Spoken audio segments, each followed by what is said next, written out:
ভালো আছেন? আছি ভালো। আপনার লোকেশনটা কোন জায়গা থেকে আসছেন? আমার বাড়ি হইতেছে ফুলপুর রূপসী গ্রাম। আচ্ছা, মানে ময়মনসিংহ ফুলপুর? হ্যাঁ, ময়মনসিংহ ফুলপুর। আচ্ছা আচ্ছা, আপনি টিএসএল এগ্রো নার্সারিতে আসছেন? আচ্ছা, আসে তো আপনার ভিডিও দেখে আসছেন আর কি? ইউটিউব ভিডিও দেখে আচ্ছা, ইউটিউব ভিডিও দেখে আসছেন। আচ্ছা, কি কি চারা নিলেন আজকে? আমি আজকে চারা নিছি অস্থিরওয়ান আচ্ছা, আর ফুলকপি। কত করে নিয়েছেন? 2000 ফুলকপি আর 2000 অস্থিরওয়ান। আচ্ছা আচ্ছা, 2000 ফুলকপি, 2000 অস্থির ওয়ান। এখানকার দর্শক, আমরা বর্তমানে অস্থির ওয়ান মরিচের ক্ষেত্রে অবস্থান করছি। আচ্ছা, এই যে আপনি অস্থির ওয়ান মরিচটা দেখলেন, মানে ভিডিওতে দেখছেন গত বছরের ভিডিও, এবছরের ভিডিও কিন্তু দেওয়া হয় নাই। এবছর আমরা প্রথম আজকে ভিডিও করতেছি, তাতে আপনার এই ক্ষেত্রে দেখে কিরকম মনে হইতেছে? ক্ষেতটা দেখে আমার খুব ভালো লাগলো। আচ্ছা, দর্শকদের একটু দেখাই, এই যে দেখেন আমাদের অস্থির ওয়ান মরিচগুলো কিন্তু প্রচুর পরিমাণ স্থিরভাবে ধরছে। হ্যাঁ, আমরা যদি দেখাই যে এই যে প্রচুর পরিমাণ, হ্যাঁ ভাই, প্রচুর পরিমাণ ধরছে। আর মরিচের প্রচুর জোয়ার আছে। যে একটু মরিচটা একটু দেখান, এই যে দেখেন এখানে এটা হচ্ছে অস্থির। আর অস্থির ওয়ান আমার মতে বলছি যে যারা ভাদ্র মাস থেকে শুরু আর কি এটা লাগানিটা, এর আগে লাগাইলে বেশি একটা ফলন আসে না। দুইটার সময় অস্থির ওয়ান মরিচের চাষ করবেন। একটা হচ্ছে বাংলায় হচ্ছে ভাদ্র মাস থেকে শুরু, ভাদ্র আশ্বিন কার্তিক অগ্রহায়ণ পর্যন্ত।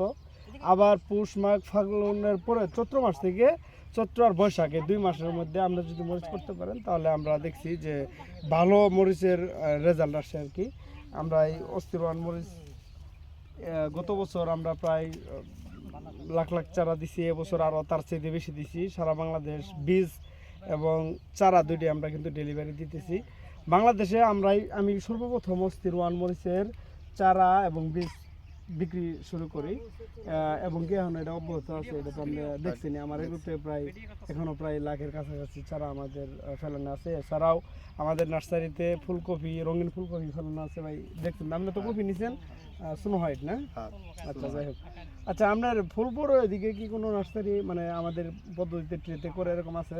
এদিকে আমি আর নাই পাইছি না, এদিকে আর নাই এদিকে না, এদিকে আমি ইউটিউব ভিডিও দেখে আপনার সাথে যোগাযোগ করিয়া আমরা একটু দর্শকদেরকে ভাই এই আমরা অস্থির ওয়ান মরিচের যে এটা আমরা একটু দেখাই। মরিচটা আসলে কীভাবে ধরছে দেখেন, প্রচুর মরিচ এবং কি রোগবালাই সহনশীল একটি জাত। আমরা দেখতে পাচ্ছি যে মরিচের যে বর্তমান অবস্থা খুবই সুন্দর। আর আমরা যেটা বলি থাকি যে ভাই, আপনি কি দেখছেন অস্থির ওয়ান এক বুটাই কয়টা মরিচ থাকে? একটু দেখে যান, এই দেখেন অনেকটি, এই দেখছেন এক গুড়ার মধ্যে অনেক মরিচ। আচ্ছা, তো প্রচুর মরিচ কিন্তু আসছে ভাই, মানে এটা দেখা যাবো সামনে। হ্যাঁ, মোটামুটি অবস্থা আছে ভালোই, কিন্তু কিছু ডাল পচন আসছিল, এটা আমার ছোট ভাই করছে এই মরিচের ক্ষেতটা, তো একটু যত্ন কমই বলা চলতে পারে আর কি। এই যে মরিচ,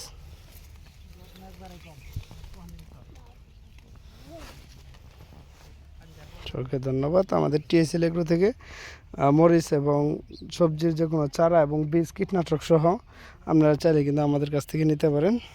আমাদের এগ্রোটা হচ্ছে শেরপুর থেকে কিন্তু একবারে কাছে ভাই। হ্যাঁ, শেরপুর থেকে একবারে কাছে। তাই শেরপুর থেকে কয় টাকা ভাড়া লাগছে? শেরপুর থেকে ভাড়া লাগছে আমার 40 টাকা, আর হচ্ছে 10 টাকা, 50 টাকা। শেরপুর থেকে 50 টাকা। আবার যদি আপনি জামালপুর থেকে আসেন, অথচ আমরা জামালপুর জেলাতে, জামালপুর থেকে আসলে 70 টাকা খরচ হয় আর কি। আচ্ছা, যাই হোক, সবাইকে ধন্যবাদ। আসসালামু আলাইকুম।